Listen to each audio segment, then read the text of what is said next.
En términos comparativos, el agua es barata en España. El precio es un 30% más bajo que el promedio europeo.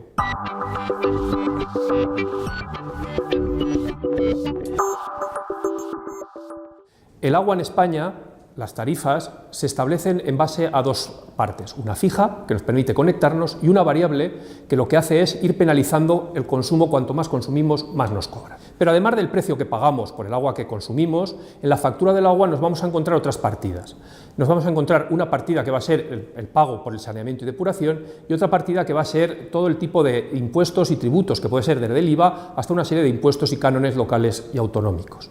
Al final, nuestra factura del agua queda repartida del siguiente modo: un 49% es abastecimiento, un 21% saneamiento y depuración, y el resto quedaría para los tributos y cánones.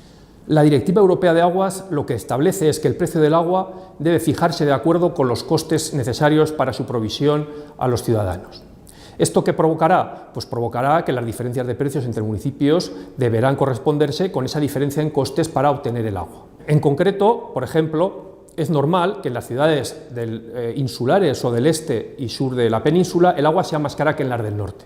Una familia en la ciudad canaria, por ejemplo, de Telde, estará pagando por un consumo de 10 metros cúbicos aproximadamente unos 16,5 euros, mientras que esa misma familia, si estuviese en Lugo, solamente pagaría 1,7 euros.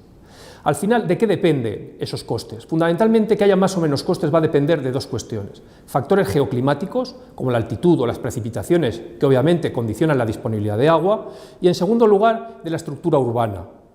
La dispersión de la población, el número de viviendas, todo eso hace que haya que darle una dimensión u otra a la red urbana, y eso puede encarecer el servicio. En comparación con países de nuestro entorno, el agua en España podemos decir que no es cara. Si atendemos al precio de un metro cúbico tras aplicarle el ciclo integral, abastecimiento, saneamiento y depuración, observamos que en promedio viene a ser un 34,5% más barato que en otros países europeos. El precio de ese metro cúbico en España sería de alrededor de 1,96 euros, muy parecido a lo que pagan en Polonia o Portugal, 2,05 euros, pero muy alejado de los más de 5 euros que están pagando en Dinamarca, los 4,36 que están pagando en Reino Unido, o los más de 3 euros que pagan países como Francia, Finlandia, etc. Hay que tener en cuenta que España es un país mucho más seco que algunos de estos países que graban el agua por encima de nosotros. Alguien podría plantear que estos países tienen una renta distinta a la nuestra y que eso podría afectar a la diferencia de precios. Para ver que, aún así, el agua en España es barata, podemos comparar los precios a través de un índice de esfuerzo. Este índice de esfuerzo lo que hacemos es dividir el precio de un metro cúbico del agua por la renta disponible en los hogares, y así veremos cuánto es el esfuerzo que tienen que hacer los hogares para poder pagar el recibo del agua. Si aplicamos ese índice, vemos que España es el segundo país europeo que menos esfuerzo se hace para pagar la factura del agua. Pese a que, como hemos visto, el agua en España es comparativamente barata con respecto a Europa, muchos hogares siguen considerando que el agua es cara en España. Ven su factura del agua muy por encima de lo que realmente es. ¿A qué puede deberse?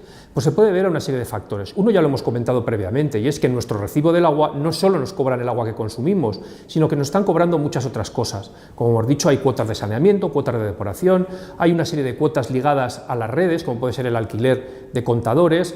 Todo ello además viene grabado con una serie de impuestos y cánones locales que engrosan la factura y que nos pueden distorsionar la visión de lo que realmente cuesta el agua. Pero también hay otro factor que hay que tener en cuenta, y es la periodicidad de la facturación. Los municipios, por comodidad de gestión, lo que hacen es acumular consumos de agua y facturar cada 2 meses, cada 3, e incluso en algunos municipios cada 4 y cada 6.